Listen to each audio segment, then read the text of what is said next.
yang adibudaya, namo buddhaya. Namo buddhaya. Dan salam sejahtera bagi Bapak Ibu Saudara sekalian.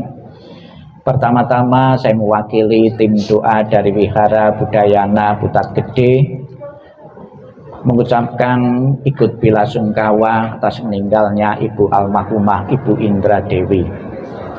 Baru saja kita bersama-sama memanjatkan doa dan harapan sekiranya arwah dari Ibu Indra Dewi masih belum mengalami kelancaran, kelapangan, dengan bantuan doa yang baru saja kita ucapkan, semoga menjadi harapan keluarga, menjadi kenyataan. Bapak Ibu saudara sekalian yang saya hormati, pernah di masa kehidupan Buddha itu ada seorang pemuda yang berbakti kepada orang tuanya. Sebagai tanda bakti ketika orang tuanya meninggal, dia berharap agar orang tuanya, arwahnya itu masuk alam bahagia, alam surga. Sudah menjadi keinginan setiap orang dan setiap agama, bisa hidup bahagia sejahtera di dunia, panjang umur, kalau mati masuk surga. Pemuda ini pun demikian. Setelah meninggal orang tuanya, dia berusaha bagaimana orang tuanya bisa memasuki alam bahagia, alam surga. Kemudian dia menemui Sang Buddha. Setelah ketemu Sang Buddha, dia cerita orang tuanya baru saja meninggal dan minta bantuan kepada Sang Buddha. Sang Buddha, orang tua saya baru saja meninggal. Mohon bantuan dengan kekuatan apa Sang Buddha bisa membantu memasukkan arwah orang tuaku di alam surga. Kemudian atas permohonan permintaan dari pemuda ini, Sang Buddha membawa anak muda ini dan disuruh membawa minyak dan batu di sebuah kolam. Setelah sampai di sebuah kolam, Sang Buddha menyuruh pemuda ini untuk melemparkan batu yang dibawa tadi ke kolam dan menuang minyak yang dibawanya tadi ke kolam. Apa yang terjadi? Batu yang dibawa pemuda tadi dilempar ke kolam, tenggelam. Kemudian minyak yang dibawa pemuda tadi dituang di kolam, terapung. Setelah melihat batu tenggelam dan minyak terapung, Sang Buddha menyuruh pemuda ini untuk mengundang rohaniwan-rohaniwan dari berbagai penjuru yang dikenal untuk datang ke kolam itu untuk memanjatkan doa agar batu tadi bisa terapung, agar minyak tadi bisa tenggelam. Mendapat perintah dari Sang Buddha seperti itu, kemudian pemuda ini menjawab, sekalipun didoakan dengan agama apapun dan cara agama apapun, tidak mungkin terjadi Sang Buddha. Kenapa tidak mungkin terjadi? Karena sudah menjadi hukum alam. Batu yang berat akan tenggelam, minyak yang ringan akan terapung di permukaan air. Bapak Ibu saudara sekalian yang saya hormati, kemudian Sang Buddha mengatakan, apabila orang tuamu semasa kehidupannya melakukan perbuatan-perbuatan yang berat, perbuatan-perbuatan jahat, akan menenggelamkan di alam-alam rendah, alam-alam bawah, alam penderitaan. Kalau sekiranya orang tuamu semasa hidupnya melakukan perbuatan-perbuatan yang baik, akan mengangkatnya di alam-alam bahagia, alam surga. Bapak Ibu, orang tua atau Ibu Indra Dewi baru saja meninggal. Secara pasti kita semua pasti tidak tahu alam mana yang ditempati beliau, alam bawah atau alam atas, alam bahagia atau alam menderita. Namun sudah menjadi kewajiban kita sebagai anak, sebagai orang yang telah mengenal beliau, rasanya tidak tega kalau beliau sampai telah di alam bawah. Kita berusaha untuk mengangkatnya di alam atas, alam bahagia. Apakah ada caranya? Apakah ada caranya biar arwah itu telah di alam surga, alam bahagia? Apakah bisa dengan doa yang kita ucapkan tadi mengangkat arwah untuk telah di alam bahagia? Bisa. Ilustrasinya, bagaimana batu yang berat tadi bisa berada di permukaan air. Ada caranya, ditaruh perahu atau kapal atau pelampung, itu sudah otomatis batu yang berat tadi berada di permukaan air.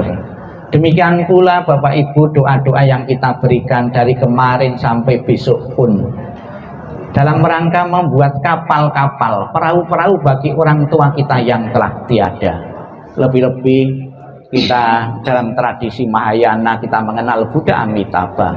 Di dalam janjinya Buddha Amitabha mengatakan, barang siapa menyebut namaku, mengulang namaku dengan penuh keyakinan dan berharap untuk terlahir di alam surgaku, maka aku akan menjemput arwah itu dan menempatkan di alam surga sucinya.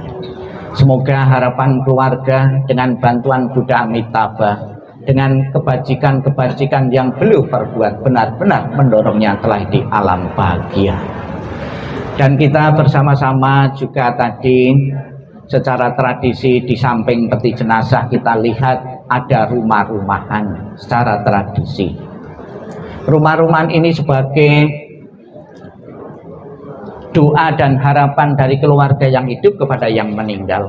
Sepeninggal almarhum di alam selanjutnya bisa menempati rumah yang megah dan mewah seperti gambaran ya seperti ini.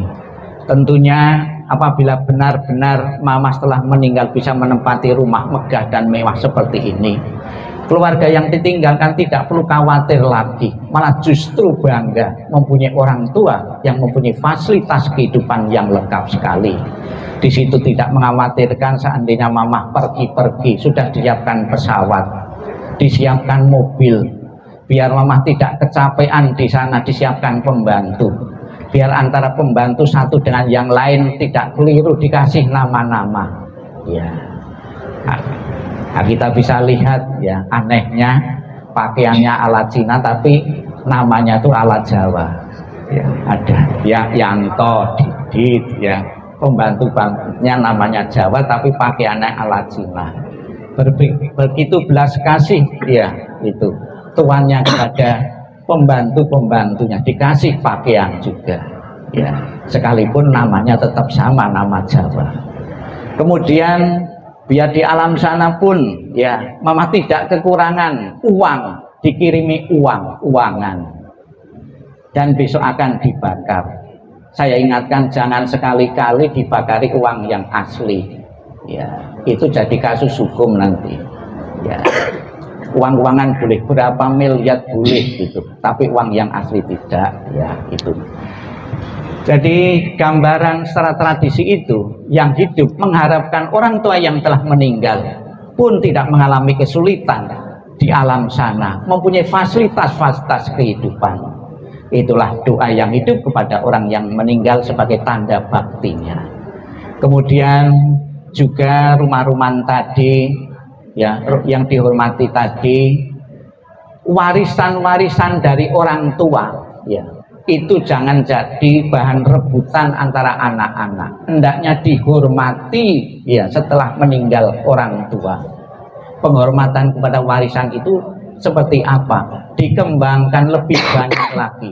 Jadi jangan sampai sebagai sarana untuk tidak rukunan antara keluarga. Kita menghormati warisan jerih payah dari orang tua yang telah meninggal. Artinya kita menghormati. Kemudian juga bisa dimaknai dengan dibakari rumah-rumahan. Apapun yang dipunyai seorang mama sudah dibawakan, agar mama tidak melekat lagi terhadap hal-hal duniawi yang pernah dipunyai di dunia ini. Arwah yang masih melekat terhadap hal-hal duniawi akan menjadi makhluk gentayangan. Itu sebagai simbol dan makna ya, makna yang harus diserap oleh kita semua. Bapak Ibu saudara sekalian yang saya hormati, di samping rumah-rumahan bisa kita lihat juga didekorasi bunga. Bunga ini bukan sekedar untuk dekorasi, tampilannya lebih indah, lebih bagus. Kenapa bunga itu dipakai di situ? Sebagai ikatan emosional dengan mamah yang telah tiada. Sekalipun beliau telah tiada, saya tetap menjalin ikatan emosional, yaitu dengan karangan bunga. Di dalam agama Buddha mempunyai makna yang lain. Bunga sebagai simbol ketidakkekalan, ketidakabadian. Bunga yang asli ya perubahannya kentara sekali, dipetik besok atau besok sore itu sudah layu. Mengingatkan kepada kita semua yang hadir di sini, kehidupan yang kita jalani adalah kehidupan yang tidak kekal adanya, dan sudah dicontohkan seorang mama mamah pernah lahir, berkembang, dan akhirnya mengalami kematian. Itulah proses alami dan kodrati. Agama apapun, suku bangsa apapun akan mengalami yang sama. Bapak Ibu saudara sekalian yang saya hormati, demikianlah makna dari doa malam kembang pada kesempatan ini. Semoga menjadi harapan keluarga dan harapan kita semua. Almarhumah Ibu Indra Dewi benar-benar terlahir alam surga Sukawati menjadi kenyataan. Ditinggal seorang mama, ditinggal orang tua, juga pernah terjadi dalam keluarga-keluarga yang lain. Memang pada mulanya kita sedih ditinggal kematian orang tua. Semoga melalui penyadaran ya akan kematian yang berlaku kepada siapapun akan menambah pengertian wawasan hingga kita sadar dan bisa mengikhlaskan kepergian seorang mama. Sadu, sadu, sadu.